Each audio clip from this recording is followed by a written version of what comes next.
Welcome back to Shattering Myths. For those of you who listened to the second hour yesterday, you got a double dose of Captain Kirk. Day before yesterday, you presented a rather profound idea relative to the covenant, particularly as it relates to the falsity of Paul's claims. And therefore, there was a double benefit of replaying it yesterday. First is to let it sink in, and the second was that I flew my plane to Virginia yesterday to go pick up my wife and bring her here to Ohio. So I was punching holes in clouds yesterday. But you probably don't get a chance very often to actually listen to your ideas. That's a strong one you came up with. Well, it's historically accurate. So yes. Yeah. It totally makes sense to me. I mean, I have studied all the. I study a lot of history. I mean, I know what it says. I mean, no one disagrees that of who these people are and where they came from. So you can't start with a Jew till you get Judah, and Judah's a great grandson, correct, of Abraham. So that places everybody prior to that not related to Judah. And, of course, you have 11 brothers that are also not Judah. Correct. As well. So this thing of these are Judaizers, whatever the heck that means, usually referring to, I'm sure, Israel as a whole. Right, Israel as a whole, and also as the Pharisees. Pharisaical approach, just absurd. So the whole arguments with Paul, I was thinking this morning, the whole argument with Paul is, unless he's going to present some proof, now right beside me each day that we talk, I try to be in the same location. I have a stack of sheets that cover the 10 statements in stones. And I have another stack on a little clipboard that covers the covenant relationship with Abraham and all the little paraphernalia and notes and everything that I have associated with it. Unless you can disprove that, unless Paul can present an argument where these things are no longer valid, then everything he says is a moot point to begin with. Yeah, the only third clipboard that you could have would be the clipboard on the invitations to Well, I have that too. I'm sorry, but I mean of these that are immediately right here that I can grab. And those three, unless you can prove that all three of those are invalid, the covenant's invalid, the invitations to meet with God, to be called out of the world, are invalid, and that God's entire plan for us, His entire reason that we exist, as it's been communicated, is invalid, including the 10 statements that He etched in stone. How can you have a New Testament? Right. And I read through Luke again, threw in a little interlineary last night, and it just isn't there now.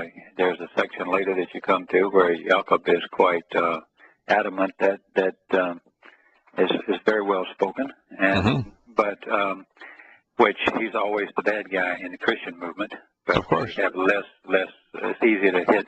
Yeah, that's what's interesting. They named him after the British king. Yeah. They changed his name from Jacob to James to humor the English king. That was the basis of the King James translation. It is, the first point that you made is the most profound. Although there's lots of insights on this that are interesting and completely destructive of the religion of Christianity. The first insight is that you can't divide the world.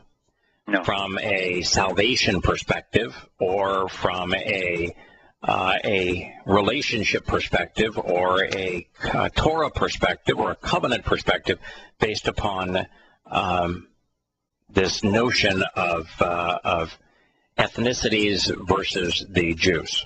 Right. Because the covenant was established not with a Jew, but with a Babylonian.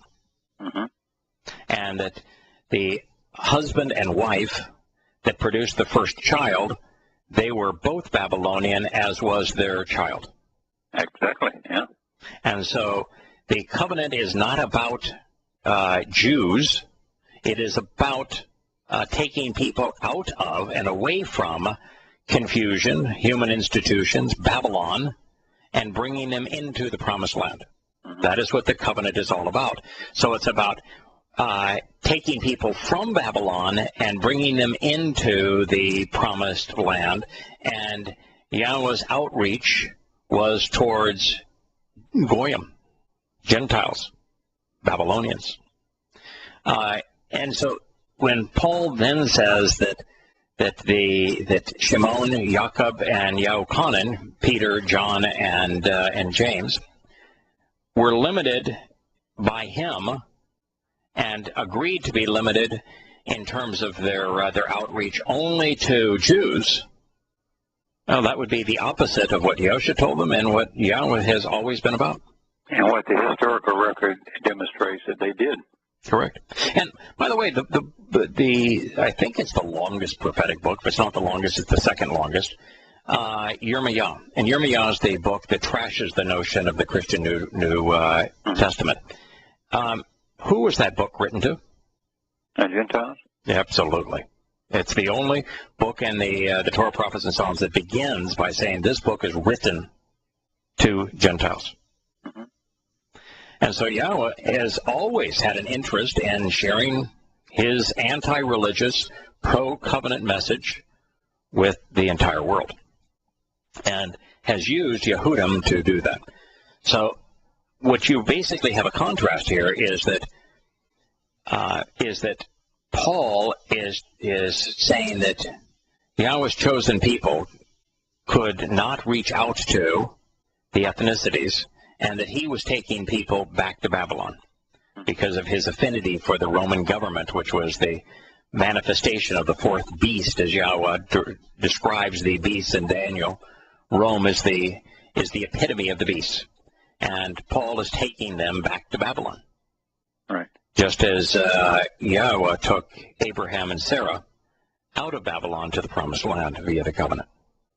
And so it seems to be that the history, they either wind up in Egypt or they wind up back in Babylon a second time.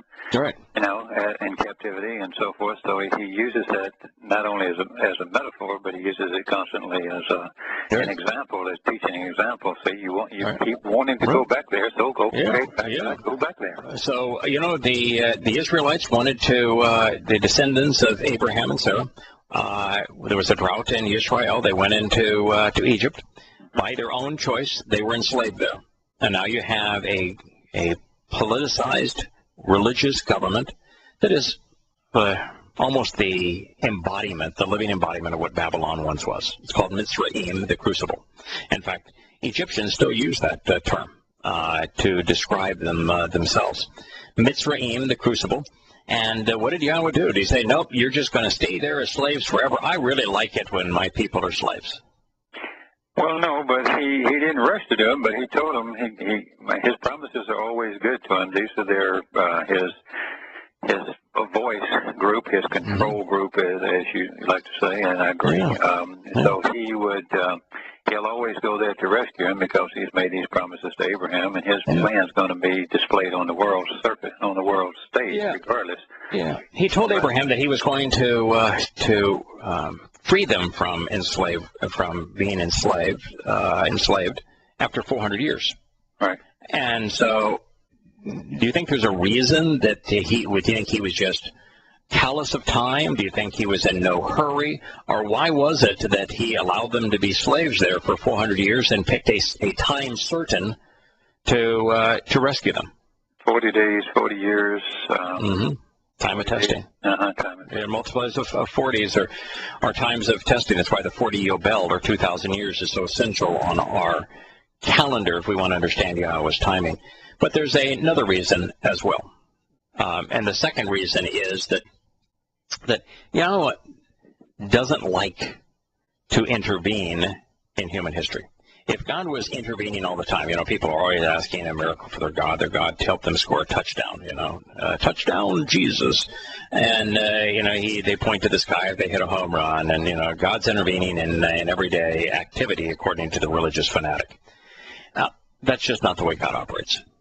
He wants to be demonstrative in history as infrequently as possible and still achieve his plan. Right. You know why that is? Because there's no free will if he didn't. That is correct. Because if God were constantly intervening in history, he would have to circumvent free will. Mm-hmm. And for example, there is no way for God to empower Tim Tebow touchdowns without interfering in free will and artificially helping Tim and artificially hurting those defenders.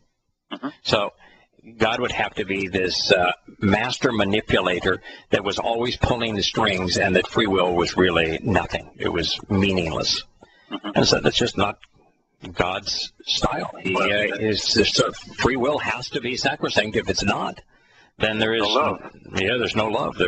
There's no real choice. Part of it is that he has a plan, and that he has laid out his plan to play out over the course of 7,000 years, because everything he does is based on 6 + 1 = 7. 6 is the number of man created on the sixth day, plus God in addition to God is perfection, or God in addition to man is perfection. Whichever way you want to look at it, 6 + 1 = God's plan, and for that to occur, for everything to play out on the schedule that he had so designated, so that we might understand him and his timing and his plan and what awaits us, so that we might be enlightened, that timing was important. Mm-hmm. And so he sticks to the schedule and only intervenes in the right time, in the right way, according to the plan that he has established. It just proves that he is dependable. And a master teacher. Right. So did Yahowah take the Israelites and ensure they would stay in Egypt as slaves under the influence of that religious and political regime, or did he engage personally and liberate them? Well, he came to their rescue. Yeah. And did he come to the rescue as part of Pesach, Matzah, Bakudim, and Shavuah? Amazingly, the timing was good there again. Okay. And how did Yahowah go about rescuing and freeing the rest of us? Well, the same way, by what he did accomplished in year 33 of the Common Era. Right, which is year 4,000 Yah. He liberated and perfected and freed the rest of us by enabling his promises by way of Pesach, Matzah, Bakudim, and Shavuah. How many of the Mikre were fulfilled during the Exodus, and how many of the Mikre have been fulfilled in human history? Coincidentally, 4. 4 of them. And the 4 were fulfilled in the 4th era, year 4,000 Yah. Beyond the fact that Yahowah's approach right from the beginning with Abraham was to invite he and Sarah out of Babylon. Babel, which means confusion. It's why Babylon is associated with Hasatan, Satan, and the Torahless one of the last days, the whore of Babylon, which is largely Christianity today, and will be, as why Christianity be embraced by the very individual that Christians refer to as the Antichrist, who is really the Torahless one. That Yahowah's goal is to encourage us, to invite us out of Babylon, so that he can walk with us and we can walk with him to the promised land. But there is an issue that comes up in Acts, and we're going to rejoin Acts 15 here in just a second, which covers the Jerusalem summit, where Paul was censored. But there is another aspect of Acts which also proves that Paul was lying, and that is Kirk was. Who was present? Do you think there was a significant likelihood that Shimon Kephas, Yochanan, and Jacob, James, John, and Peter were present in Jerusalem when the set-apart Spirit fulfilled Shavuah, the promise of the Sabbath? Of course there were. Yeah. And we're only told that one thing transpired as a result of that. What was the one thing that was the benefit of being enriched and empowered during Shavuah? Well, they were able to speak, and everyone would understand what they said. And were the languages that they were able to speak in delineated? Yeah, and it was about, I don't know, maybe 15 or so, but there's certainly everything from Persian to Egyptian to Greek, on and on and on and on. So. Yeah, it named all the different languages that they were given the empowered to speak. Was Hebrew one of those languages? Well, they already spoke Hebrew, and they spoke in Hebrew, so they would have been understood there. Yeah, but The Hebrew was not listed among them. Well, for the obvious reason, but Hebrew was not. So if they had, if their intent was to teach them how to empower them to speak Hebrew so that they could communicate to Jews, the set-apart spirit did not enable that, did she? No, it wouldn't be necessary. Now, why would the set-apart spirit empower them specifically to speak these 15 languages of the nations and peoples around Israel, all of whom were Goyim ethnicities, if in fact that wasn't the purpose of Shavua? That would be the only reason for that to happen. Right. So when Paul says that these same guys who just a matter of 17 years earlier had been empowered to speak enriched to speak all of these languages, to share the message that they had witnessed through the words and deeds of Yosha with the ethnicities in their own language. And now Paul is saying, no, God has specifically said he alone has the rights to this, and he alone witnessed the empowerment and decree when in Jerusalem thousands of people witnessed it and experienced it and can affirm that it occurred. Right. So, I mean, it's ludicrous. It's laughable. It's totally laughable. Just laughable. And you think there's a Christian theologian, a scholar, that doesn't know those two facts and how irreconcilable they are? Well, if you were a Christian theologian, I would ask you, is there any way that y'all would stick to the script for 4,000 years and then all of a sudden, for no reason, he abandons it on around 50 CE? Yeah, and why would Yosha have his primary sermon, the Sermon on the Mount, saying, "Do not think that I have come to annul or do away with the Torah in any way. I've not only come to fulfill it."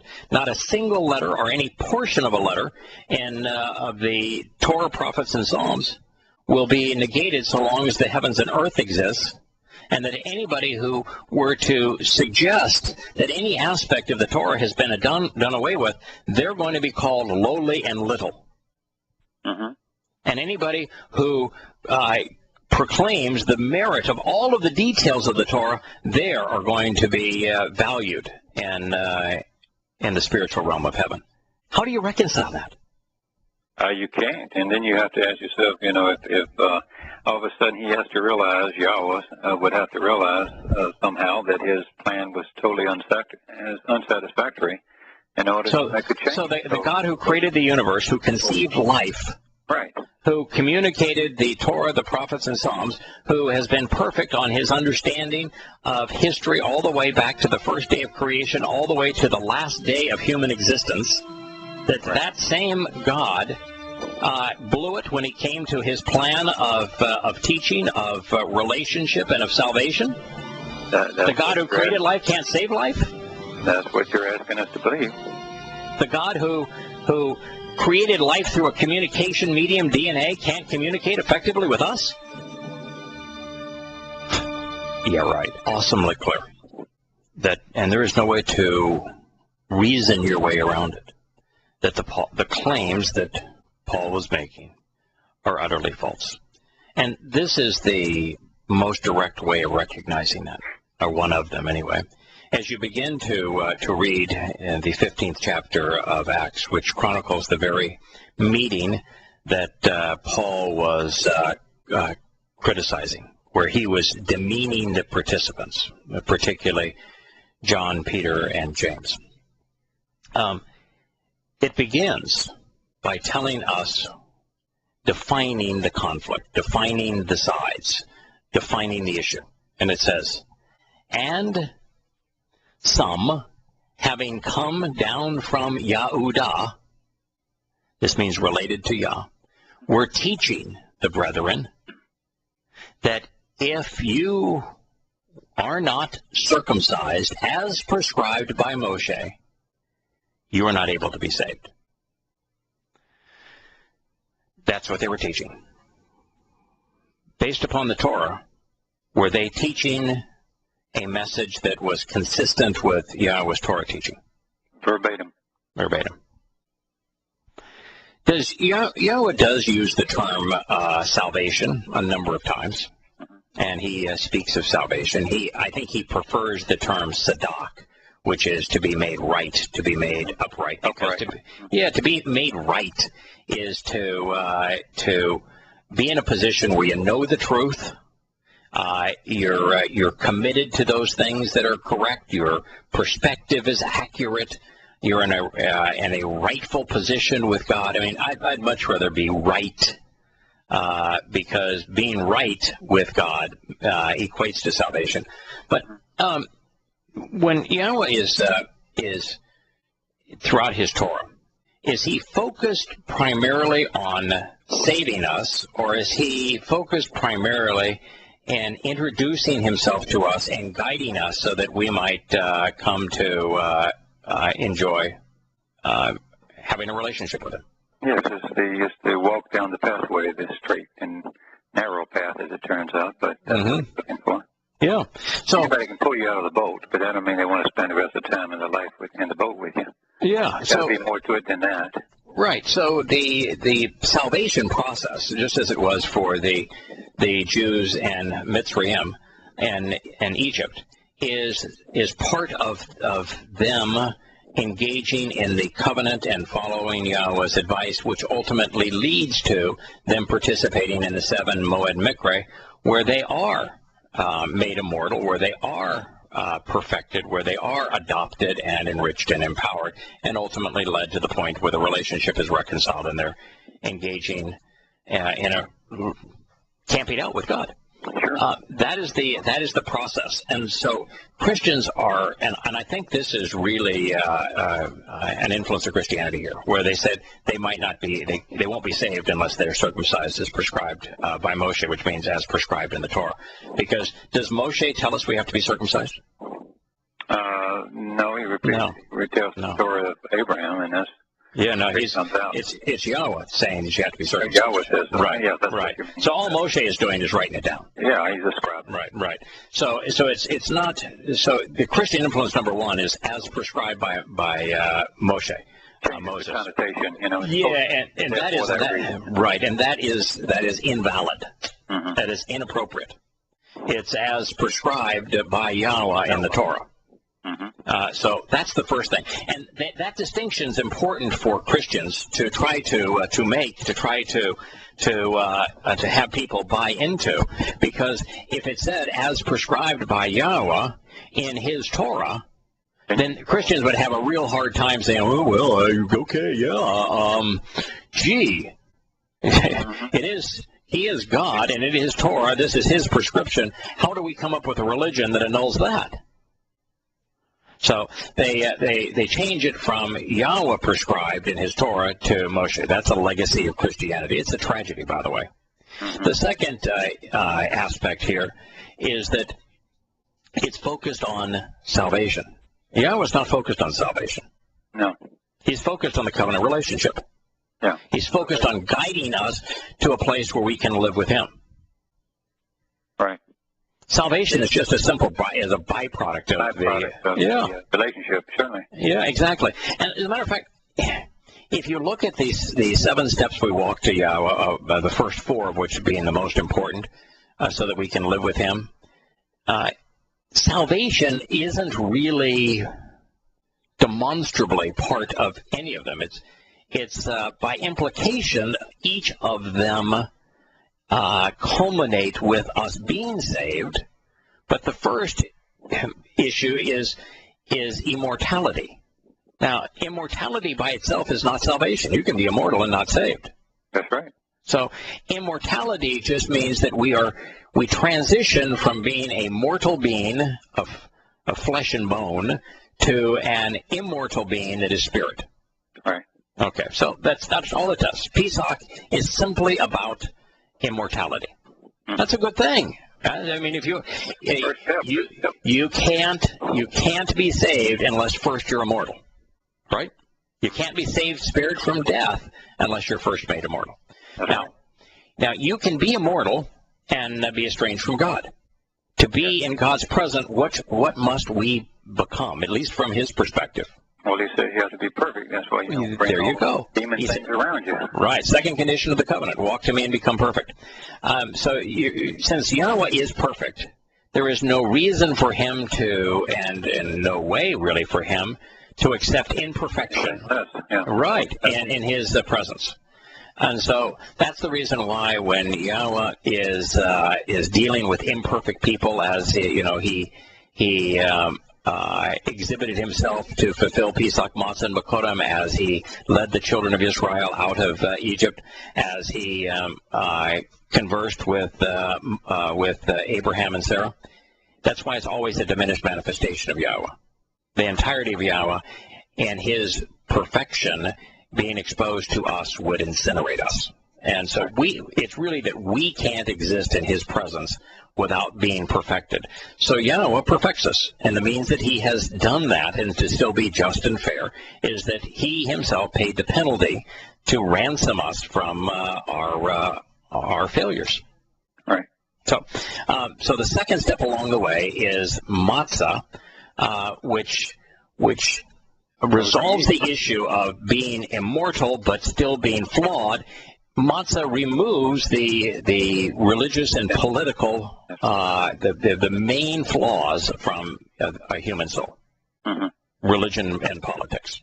Right. And even Yosha specifically said that when he was talking about what the yeast represents. I think it's obvious when you read the Torah, but in case you didn't figure it out, he says, I don't know why you're talking about bread here. It has nothing to do with bread. It has everything to do with yeast, and yeast represents the scribes and the Pharisees. It represents politics and religion. That's what I'm removing from you. So the second step along the way just simply makes us perfect. So now if you're immortal and perfect, guess where you can be? You can be adopted. Yeah, you can be in Yahowah's presence. Right. You can be in Yahowah's presence.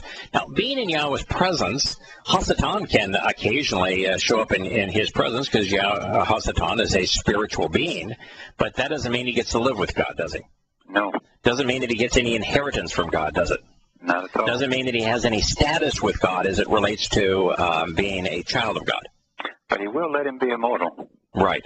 So the next step along the way, once we are immortal and once we are perfected so that we can be in Yahowah's presence, the third step is to be adopted, so that we gain status, so that we are elevated in terms of who we are from God's perspective. So we're treated as children. Right. We're a family. We're a family. And then the fourth step along the way enriches and empowers us. That's why Shimon Kefesh spoke about Shavuah and being enriched and empowered to be able to communicate to this message and to understand what Yahowah had to say. Right. So once you're part of Yahowah's family and then you're enriched and empowered by that whole process, then at that point you are saved. Right.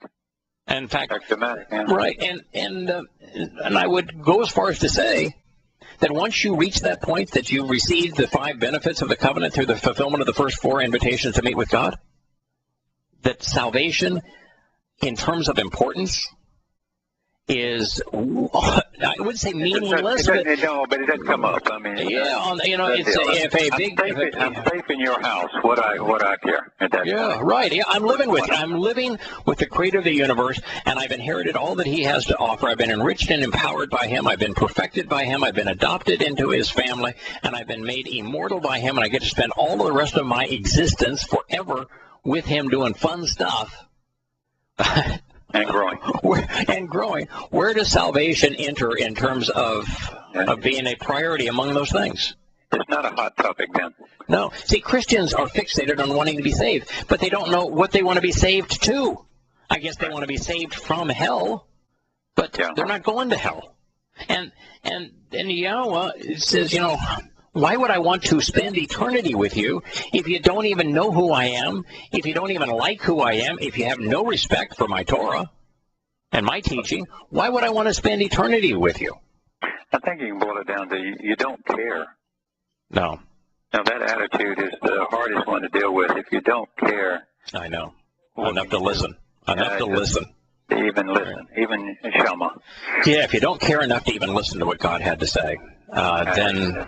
why would God want to save you? Yeah, why would God want to save you? Why would he want to spend eternity with you? He wouldn't. He just doesn't. And so this fixation on salvation, again, is a Christian topic, but it doesn't change the fact that what the Yehudim, those who are related to Yah, were teaching. What they were teaching is accurate. If you're a man and you're not circumcised, or if you're a woman and you don't understand the importance of circumcising your sons as the sign of the covenant, then you are not saved. Mm-hmm. What did Yahowah say about participating in Pesach, which is what makes you immortal, if you're not circumcised? Well, you don't do it, because you could become, theoretically, you become immortal, but you cannot be, but you'll still be separated. Right. So you're immortal, but estranged, right, from not set apart unto Yahowah. That is the hell. That's the thing you want to avoid. And then, what did he say about heaven? About uncircumcised people being in heaven? He said there aren't any. There aren't any. And this lie that, of course, that Paul is the one who began, that uncircumcised men were welcomed into heaven, and that there was a message of uncircumcision that would lead to heaven, he called the most abominable lie that man has ever promoted. The Yehudah, then they came down from Yehudah, which means they came down from the province of Yahud, which is related to Yah and relate to Yah. That's the area around Jerusalem is Yehudah. To come from Yehudah and to be associated with Yehudah, and to be communicating that the Torah was still intact, would you be consistent with or opposed to the message of Yosha at that point? No, you'd be totally consistent with it. Right. Yosha was circumcised, wasn't he? Yes, he was. Yeah. And Yosha affirmed everything the Torah had to say, didn't he? I quoted it verbatim. And he said that do not think that he came to annul any aspect of the Torah. Would he have to have annulled the Torah to do away with circumcision as a requirement to participate in the covenant? Oh, yeah. Oh, yeah. Does God describe any other way to have a relationship with him other than the covenant? No. And does he give you any chance of getting away from or doing away with circumcision and participating in the covenant? No, I don't have the quotes immediately in front of me, but they're all very much this you will do forever through all your children, for all your generations. Right. A spirit of the circumcision of the spirit and of the flesh. And of the flesh. Right. Symbolic, but the other is obviously vital too. Right. Vital that you have you've accepted the sign of the covenant. And so for them to say that, that's what the Torah says. The Torah, I'm going to teach what the Torah says, and if you're teaching what the Torah says, is there any possibility that your teaching could be inconsistent with God? Yeah, can you be wrong if you're teaching from the Torah? Totally impossible. Yeah, that's one of the reasons we can relax doing this show. Yeah, absolutely. Yeah, I don't claim to have all the answers. You don't have all the answers. Absolutely. I don't claim to be the smartest guy in the world. You don't claim to be the smartest guy in the world. What we do that gives us great comfort in doing the show is we're saying this is what God said. Mm-hmm. If you aren't okay with that, fine with us. We don't care. Yeah. I can't drag you. You screaming down, to heaven. But is there any chance you can be wrong if you say that you have to be circumcised to be saved, according to the Torah's teaching? Absolutely not. I'm totally confident. Right. Now, circumcision alone won't save you, will it? No, a lot of people are circumcised. Right. Yahowah never said that circumcision alone would save you. He just said it was a sign of the covenant. And that if you want to participate in the covenant, you will be circumcised whether you're a Gentile or a Jew. Correct? Yeah, if you don't even have the same perspective of him on why you're being circumcised, then it loses all its meaning. You have to teach why you're doing this to begin with. Yeah, in fact, I would go as far as to say, and I think this is a good point, Kirk, that as it relates to each of the 5 conditions to participate in the covenant, if you don't not only understand what they represent. First, you got to know that they exist, and then you need to understand what they mean. But if you don't agree that this is the right thing to do, simply doing it is superfluous. And so circumcision, just doing it, is superfluous unless you understand the symbolism behind it and the reasons for it. Right. That's why you're always very good about correcting people in the sense that we're not doing the Torah, obeying the Torah, right, up to the law, because there isn't any. Right. We are being taught so that we will understand. Correct. We're learning from the teaching. Right. The purpose of the Torah was to teach. We're learning from the teaching. We're being guided by the direction. And every one of these things, we've talked so much about them, that the first condition of the covenant, which is to walk away from your country, to walk away from religion and politics, to go away from Babel and the influence of Babel, you realize how important that is. Yeah, consider this, that every major story is about is the beginning, the walk, coming to talking with Yahowah, walking with Yahowah, getting to know Him, as what we would call an engagement. When you get married, you engage with someone in order to decide whether you want to bind yourself with them. And even if you go so far as to say, well, Doe didn't have that same experience because Yahowah didn't show up to walk with him, he walked through the Torah. Right. And that's the thing that I can do. As Yahowah was talking to Adam and Chava about their relationship, didn't the first thing that he say to them that they would need to walk away from their mother and father? Even to them? Adam and Chava, way back in the garden, that they would leave their mother and father. Well, you said when you have your children. And when they would become one, and he began all the way back then, and then in the covenant, after he says, walk away from your country, leave your father's home. You need to leave that behind. The family of man, leave that behind if you want to come into the family of God. The story is consistent all the way from the very beginning. And you ain't going to change it. No, we'll return tomorrow.